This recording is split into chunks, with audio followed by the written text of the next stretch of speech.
Well, joining me live in studio today is Ryan Donnelly from the Tanglewood Nature Center. Now, every week, me and Catherine like to guess when Ryan's coming in what pet ambassador he's bringing in. I won this week, and we have a gecko today, Yoshi the Gecko. Yeah. Tell us a little bit about Yoshi here. Yeah, so this is Yoshi. He's our fat-tailed gecko. He gets the name from his tail right here. And it's a really cool defense mechanism for two factors. So they're native to the deserts of Western Africa.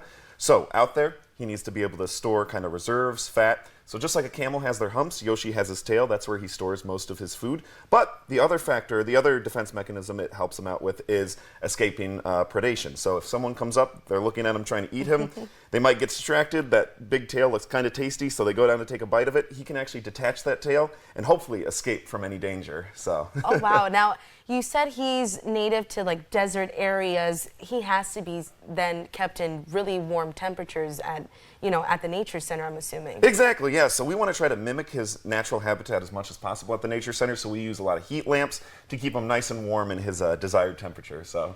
Now, how often is he shedding his skin as well? That's a good question. So it really depends on the animal, kind of their age, how much they're eating, that sort of thing. But he kind of sheds, I want to say, once every month to 3 months is kind of his thing. Although he's a little bit of a shy shedder, we don't see him do it too much. So.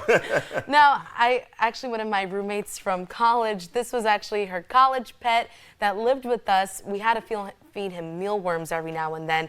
Is his diet consistent with between the mealworms and those other insects? Exactly, yeah. So out in the wild and in captivity, they are really big insectivores. So insects are their main and only diet. So at the Nature Center, we feed him mealworms, superworms, all that sort of stuff. But they can also eat crickets, cockroaches, anything creepy crawly. Yeah, insectivore. I didn't know that was the name for it.